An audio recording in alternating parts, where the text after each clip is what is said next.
Bueno, creo que ya estamos todos, o casi todos.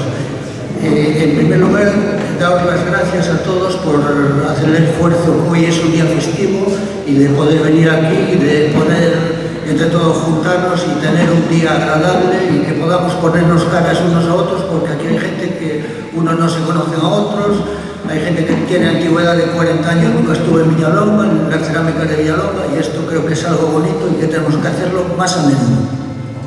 Bueno, empezamos diciéndoos que nosotros los de aquí conocemos todo, pero queremos explicaros un poco. Estuvimos en Refractarios Campo, en donde llegaron los autobuses, allí hicimos un circuito para enseñaros más o menos lo que fabricamos allí y deciros que esa es la primera fábrica del Grupo Campo. Esa fábrica se construyó, o hay documentación, del año 1939. Recién acabada la Guerra Civil, en el 39, ahí empezaron a fabricar en unas condiciones artesanales, no como ahora, pero a fabricar. Ahí se empezó lo del Grupo Campo y entonces ahora estamos en otra ubicación que esto se llama Pretensaos Campo. Aquí hacemos todo lo relacionado con el hormigón. Esta fábrica, fuimos absorbiendo varias fábricas, esta fue una de ellas. Esta era la fábrica más importante de esta zona, que se llamaba Cerámica Guisasola. Era la pionera y la más importante de todas. Lo que tenemos ahí al fondo es la famosa Costa de Arousa, y en toda esta costa aquí hay arcilla, por supuesto, las fábricas están aquí porque hay arcilla, y en esta costa, a principios de los años del siglo pasado, del siglo XX, a principios del 1900, lo que había eran telleiras, las famosas telleiras artesanales, en donde se hacía la teja a mano. Bueno, pues a partir de la primera fábrica que se instaló aquí, es esta Cerámica Guisasola, que es del año 1910. En el 1920 se instaló otra fábrica que se llamaba Cerámica Viqueira, que está en donde ahora son nuestros barreros, en donde hacemos la arcilla. Ya no existe porque la absorbimos. La tercera fábrica que se instaló fue la de Cerámica Campo, la nuestra, la del Grupo Campo, en el 1939. Y de ahí había sucesivas fábricas más. Bueno, pues en el 39, de manera artesanal, empezaron a fabricar ladrillos, como decían muchos de ellos. Empezamos a fabricar tijolos, que es como se llama ladrillo en portugués. Y entonces empezaron a fabricar ladrillos y empezaron un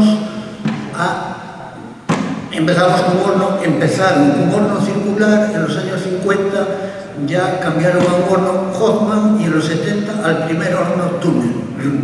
Bueno, se fueron modernizando las instalaciones, fueron aumentando. En ese trance aparecieron en Lendo Laracha, dieron el salto a Lendo Laracha, creo que a mitad de los años 50.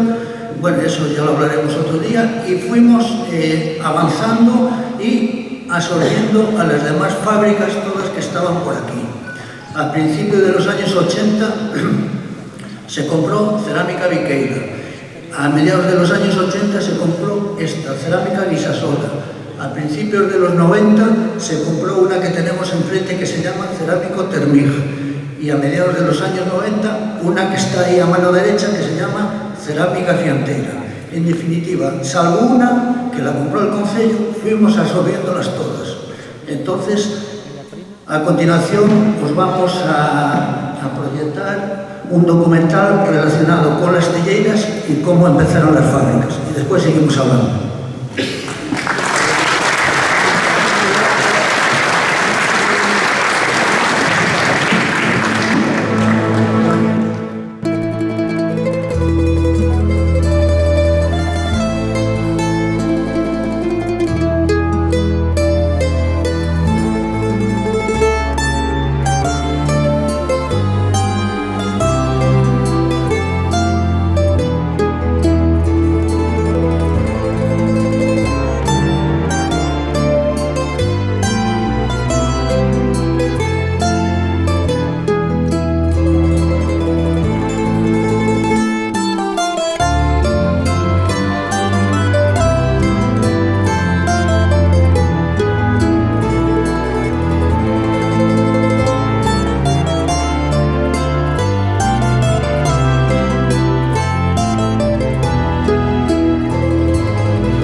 orixes das telleiras e da fabricación de tellas e cerámica na zona sur da Ría de Arousa non están moi documentadas no sentido de que ata ben entrado o século XIX non aparecen referencias documentais. Ata ese momento únicamente temos constancia de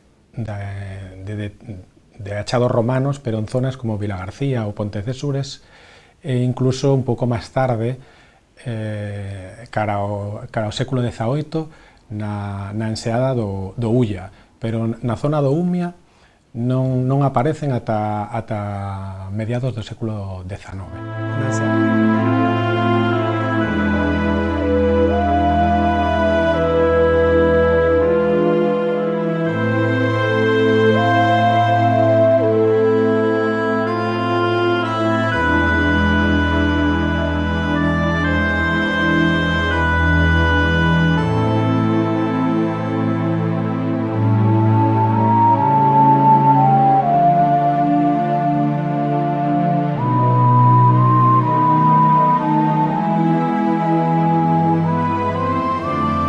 Todas as actividades humanas deixan a súa pegada no territorio e esta, pola súa situación entre terra e mar, realmente deixou unha grande pegada no territorio. Xa dende tempos máis antigos, que temos testemunhas como no Castro da Lobre en Vilagarcía, pero xa na zona máis na zona do Umia, foron aparecendo embarcadeiros, foron aparecendo as propias infraestructuras onde se cocía a tella de xeito artesanal e que logo, a principios do século XX, deixan paso a outras novas fábricas onde testemuñas desa actividade industrial. E moi ligada á actividade tamén estaba a industria dos galeóns, das naves que transportaban o barro e as tellas por toda a Ría de Arousa. Mi bisabuelo, que venía de fuera, creo que venía de México, hizo dos fábricas, una aquí en Galicia, que fue la de Villalonga, y otra en Asturias. Y se la explotaba, se la dio a dos hijos, a uno en Asturias y al otro, que era mi abuelo, aquí en Villalonga. Mi abuelo, por circunstancias de vida, falleció muy pronto, aún no estaba casado ni mi padre, y entonces tuvieron que tomar mano de la fábrica pues todos sus hermanos, y realmente quien la dirigía y demás era mi tío mayor, que era mi tío Venceslao, y mi padre. Había que comprar a finca, depois facíanse uns buratos na terra, para saber a ver hasta onde, a altura que levaba de barro, que clase de barro era. Había sitios que tiña tres clases.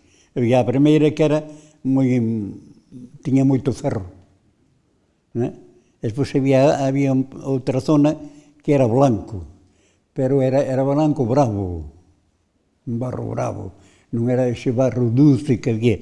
E pois o da baixo era o máis, o mellor das tres era o mellor da baixo. O da baixo parecía xabón. Dos barreiros había o de Achiña, había o de Calviño, había os barreiros de Epifanio, habían os barreiros de Caseiro, habían os barreiros de Vítor, entre barreiros e fábricas e Ribeira, a xente estaba traballando toda. O barro do monte non había que máis marcar onde se iba a facer o terreno, sacar a terriña que había por encima, hasta chegar ao barro, era unha cousa.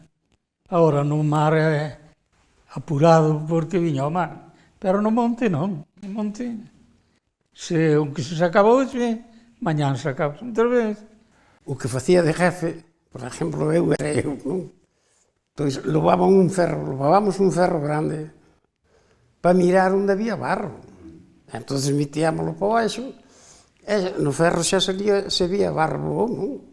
Había uns caixóns grandes, iba na marea o barco, metíase os caixóns, e despois había que sacarlle a agua, cando deixaba o mar, había que sacarlle a agua, e máis o lodo que había, e tal, e iso botaba no teu arredor para que non entrara agua no queixo.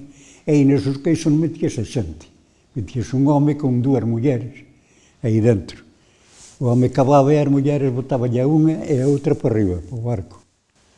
E xa era como sacaban o barro do mar.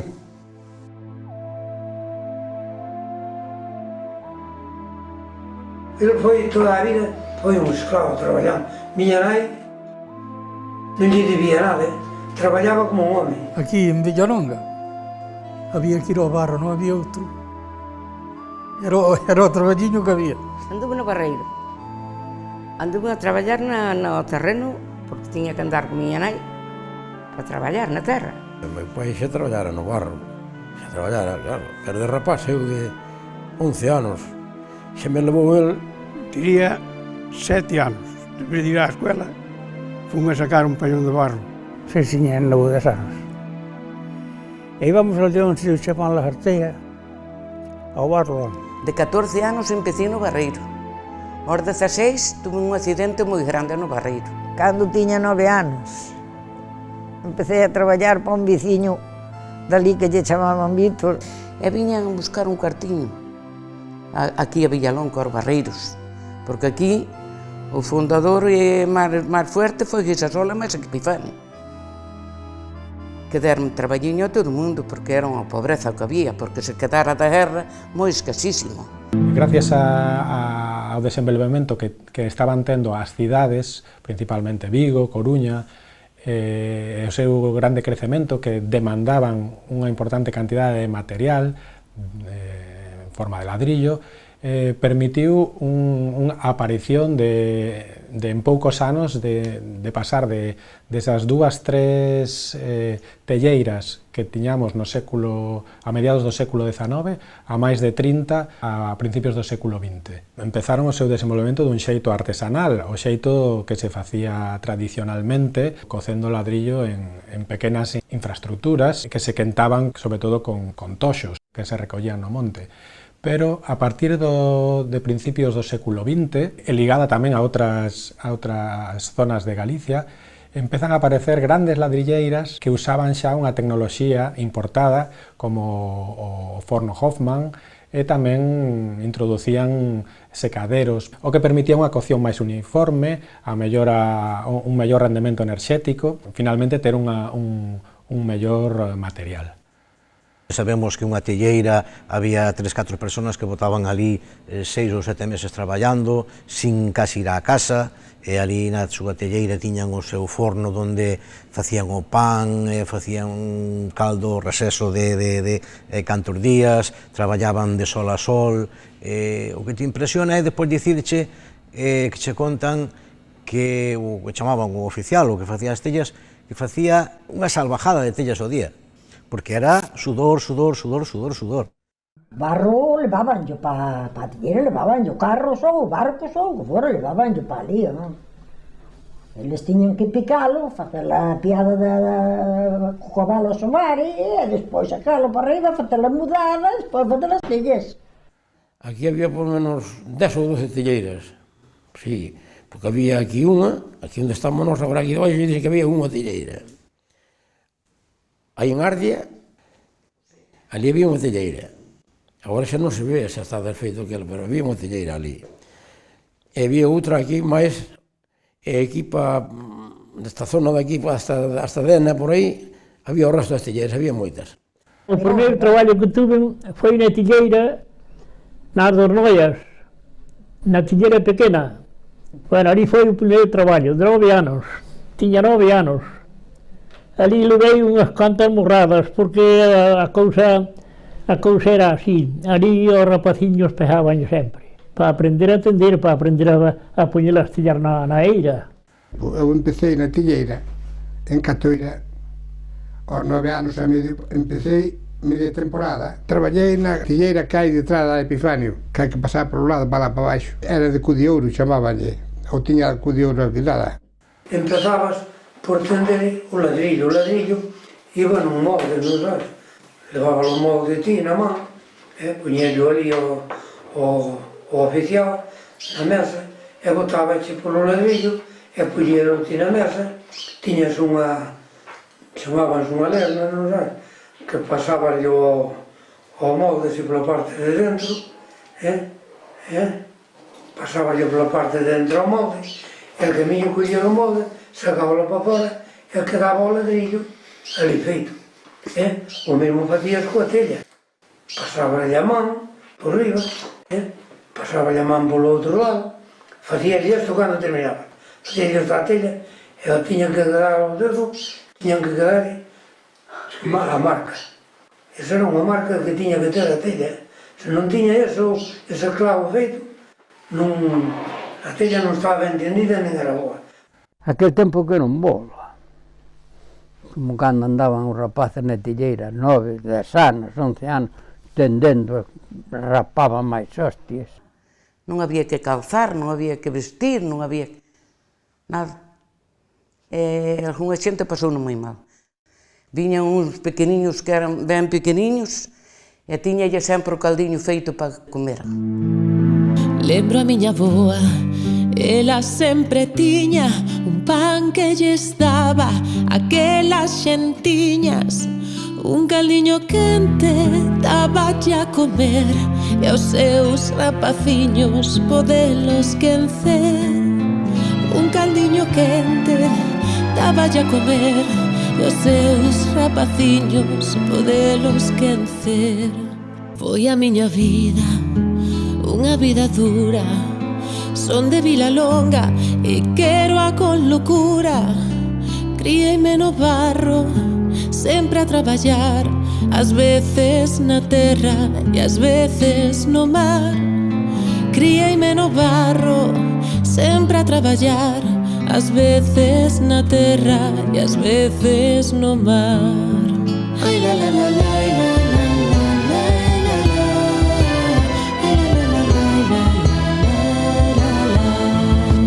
Xa con 9 aniños eu deixei a escola, quedou miña nai chorando ela sola. Ribeiro Telleiras, iso era o que había, chegaban andando de toda la ría.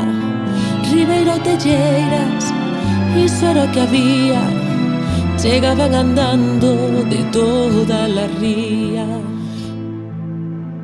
Aquelo foi moi fuerte, non hubo nada, non recordara nada, cada un recordaba os seus cada ano recordaba os seus cun acto. Queda xa moita xente en edad de recordar xa con criterio, con certeza o que ocorre. A riqueza que tuvo en Vilalonga naqueles anos, pois tamén tuvo esa traxedia e non se debe de recuperar todo sin recuperar a memoria desas familias.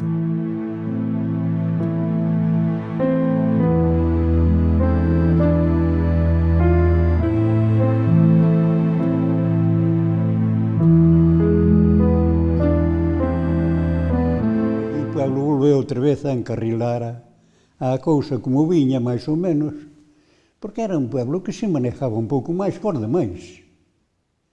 Somos 200 empleados e conocíanos os 200 empleados a cada un deles personalmente. Sabía os problemas personales de todos ou de casi todos. Había un tema puntual de alguén e ele estaba para solucionalo. Era, aparte de un gran empresario, un home moi humano, moi involucrado, con moita dedicación a todo. Podrías chamalo ou preguntarlle ou facer calquer consulta a calquer hora do día ou da noite, sempre estaba disponible.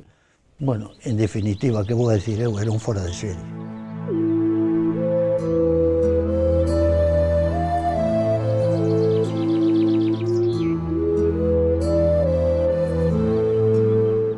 Houve unha importante actividade explotadora dos recursos na forma do barro, pero pola contra non afectou nesa época demasiado o que era o seu paisaxe, senón que o transformou integrándose nel. Esas pequenas infraestructuras que aínda hoxe podemos recoñecer ao longo da costa enriquecen a paisaxe e non supuxeron ningunha ferida, senón todo o contrario, a propia natureza soubo encontrar o seu o seu camiño e ambas que crearon unha sinergia. Nós temos 4 centros productivos. Temos 2 en Villalonga, un na Laracha e outro en Mesía, Curtis, non? E entonces o que fixemos a partir do ano 2000 foi cada un desos centros productivos, pois que cada un deles fixera un tipo de produto distinto. E en Villalonga optamos, sobre todo polas arcillas caolínicas que temos, por facer un produto que é un produto refractario, non? E que o temos na mina, é un ben que temos aí nas minas de Villalonga. A concesión minera oblíganos a volver os terrenos ao seu estado natural. E, aparte de volver os terrenos ao seu estado natural, agora tamén podemos confirmar que temos un proxecto importantísimo, que estamos con arquitectos paisaxísticos, coa Universidade de Vigo e de Santiago, facendo un proxecto para rexeneralizar toda a ribeira da Arousa. Eles por un lado e o Concello por outro, pero que ao final van a estar unidos para recuperar o que é toda esa fachada marítima e toda a importancia que ten a Ría da Arousa para nós, non? Hai que ter en conta que Sanxenxo é dos poucos concellos que están bañados por 2 rías e eu creo que a Ría da Arousa foi a gran olvidada por parte do Concello, por parte de moitas xente, pero que a temos que recuperar, non estamos traballando nelo. Somos unha zona, un humedal está catalogado entre os 100 millores do mundo, con unhas proteccións como a protección en Ramsar, non? Entonces, pois hai que traballar nesta línea, e, bueno, pois esperemos que Vilalonga siga crecendo, como veu facendo hasta ahora, non tanto a través de cerámica, senón a través do turismo e da naturaleza. Pasaron os anos sempre traballando, tamén o meu pobo así foi medrando.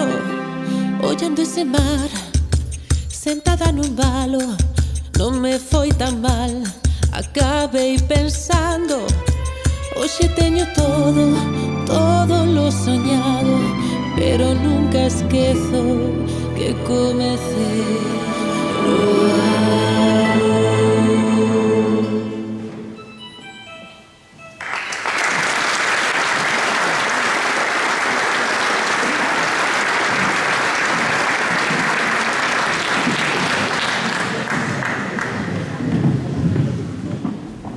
Espero que vos gustara isto. Eu creo que é moi importante saber de onde vimos, cal é a nosa procedencia, que seamos plasmar aquí, para que todos sepamos, bueno, pues, como surgeu Cerámica Campo e todo o que fomos progresando e que temos que seguir progresando máis todavía. Bueno, a continuación vamos a seguir porque non vamos a chegar á comida e creo que o da comida é o máis importante. Vou a presentar ahora en este documental un veciño noso, un amigo, un gran rapaz que se chama Dani do Pazo, fixo un poema vendo os testimonios desta xente, puxolle letra e música de acordo co seu compañeiro Paradela a este documental.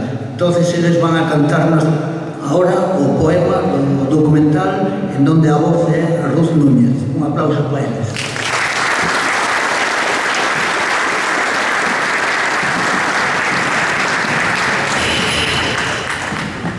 Bueno, moi bons días.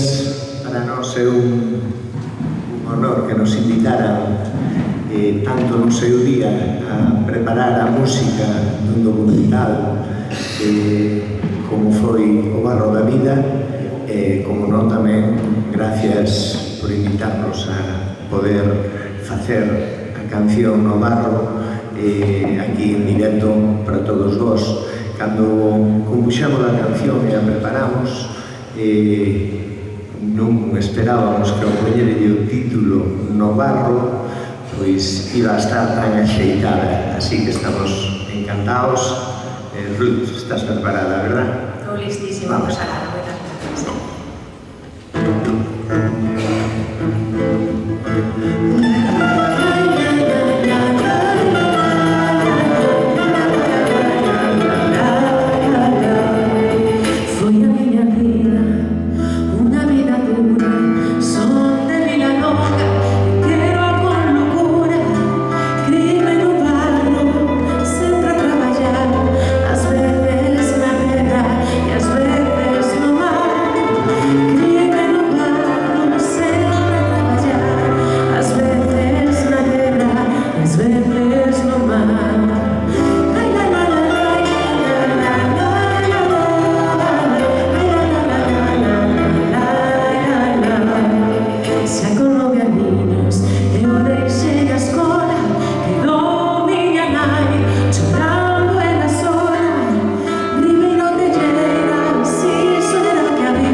Muchísimas gracias.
Moitas gracias, sabedes que son uns fenómenos que nos puxeron a pel de galiña.